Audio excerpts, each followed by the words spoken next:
Assalamualaikum warahmatullahi wabarakatuh. Baik, saya Aisyah Wisnu Julaiha. Di sini saya akan menjelaskan sedikit tentang struktur reproduksi pada tumbuhan.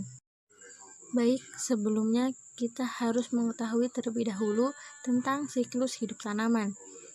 Reproduksi pada tumbuhan tingkat tinggi relatif kompleks, melibatkan satu kehidupan siklus terdiri dari dua fase, yaitu fase sporofit diploid dan fase gametofit haploid, yang terdiri dari apa yang disebut pergantian generasi. Sporofit dalam pteridofit dominan, dan meskipun awalnya bergantung pada nutrisi pada gametofit, segera menjadi mandiri. Gametofit jauh lebih kecil ukurannya, tetapi hidup bebas dan baik autotrofik atau saprofitik. Pada tumbuhan berbiji, sporofit adalah juga dominan dan awalnya bergantung pada gametofit, tetapi segera menjadi mandiri. Gametofit sangat berkurang dan parasit pada sporofit. Selanjutnya kita masuk pada reproduksi di Gymnospermae. Meskipun reproduksi di Gymnospermae dan Angiospermae pada dasarnya serupa, ada beberapa perbedaan utama, termasuk lokasi di sporofit dari ovula yang mengandung megasporangia dan lokasinya dari mikrosporangia. Perbedaan signifikan lainnya adalah kompleksitas gametofit, mekanisme penyerbukan dan pembuahan, dan nutrisi embrio yang sedang berkembang. Secara umum, struktur yang terlibat dalam reproduksi Angiospermae yang terdapat pada bunga jauh berkurang dibandingkan dengan Gymnospermae.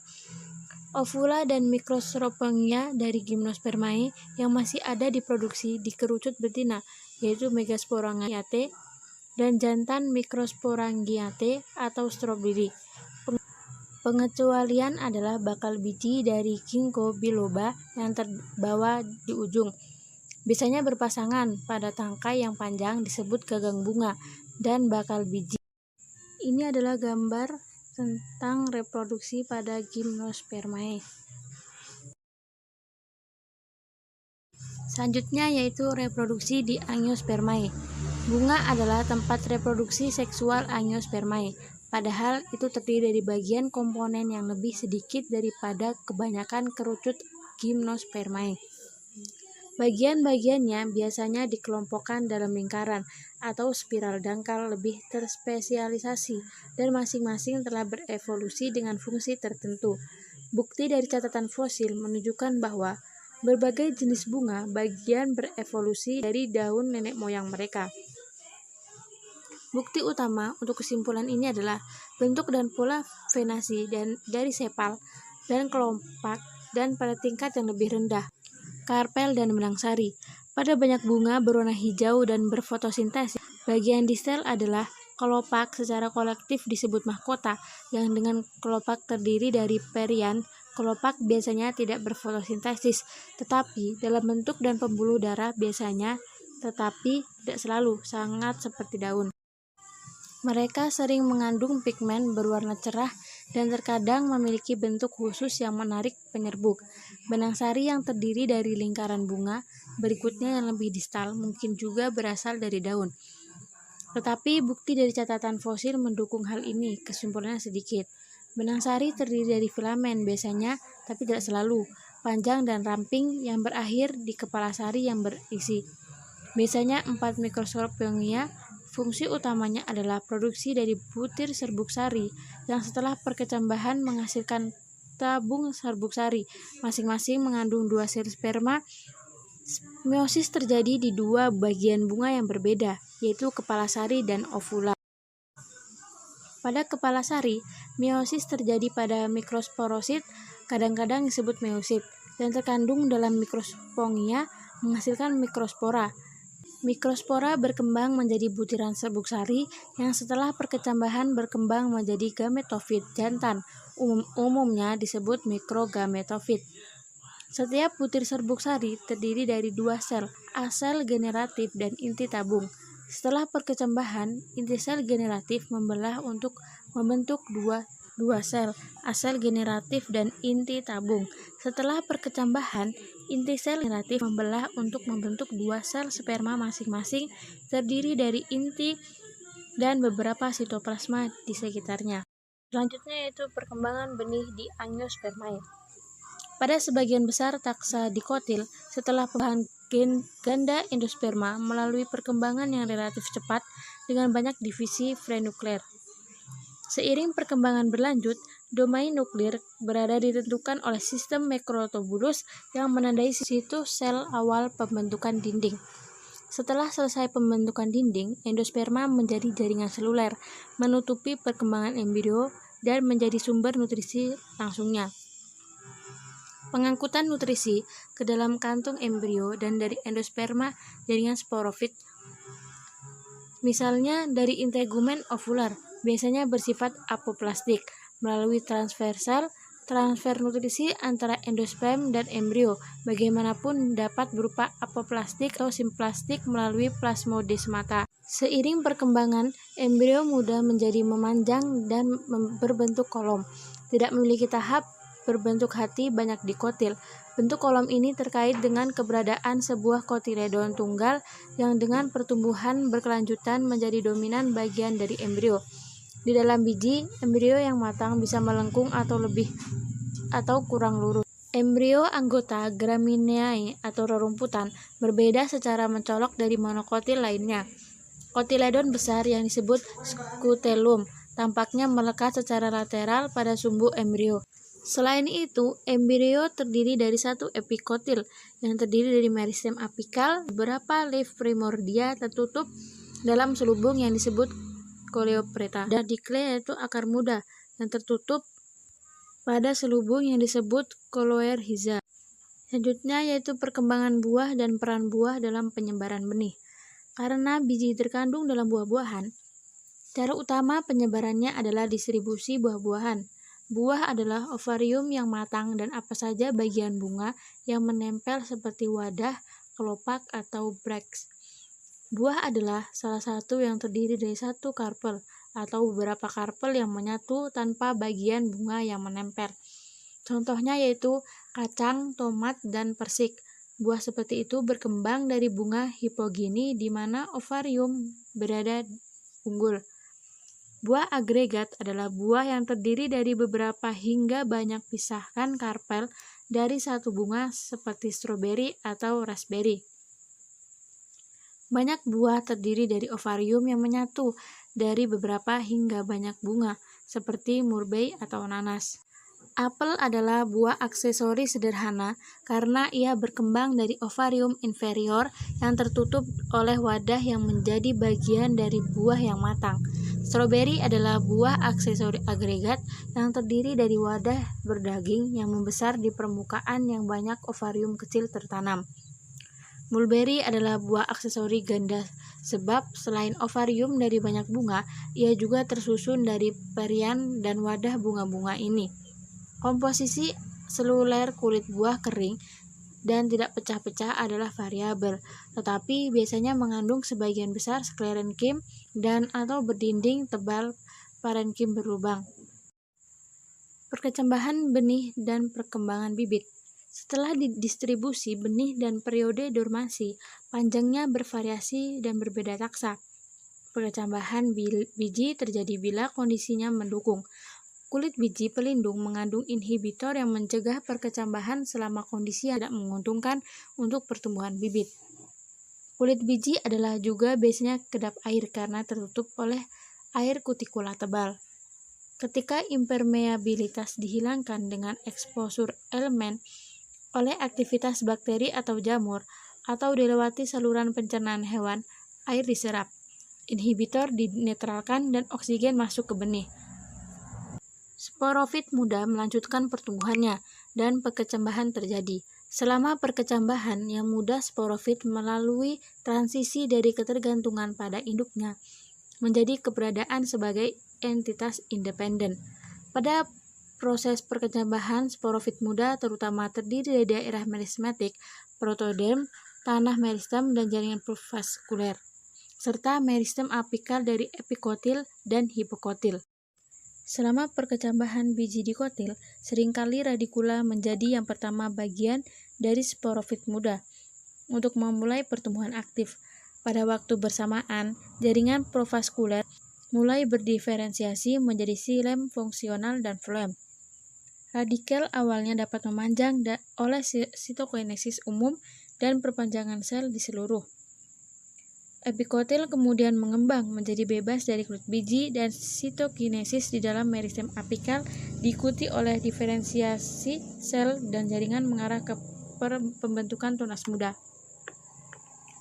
Saat sporofit muda melanjutkannya pertumbuhan, daerah jaringan transisi meristem dasar, provaskuler jaringan, dan protoderm di kedua sistem akar dan pucuk membedakan masing-masing menjadi inti, korteks, vaskular, jaringan, dan epidermis.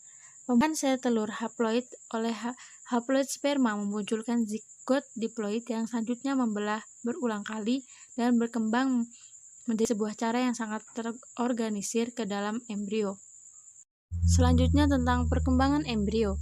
Mengikuti masuknya inti sperma melalui daerah bebas dinding sel telur, dinding disekresikan di daerah zigot ini.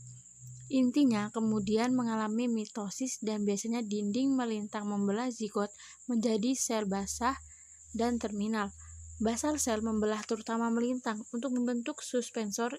Ini mendorong sel terminal menjauh dari mikrofil dan menjadi endosperma yang berkembang dalam memperluas kantung embrio.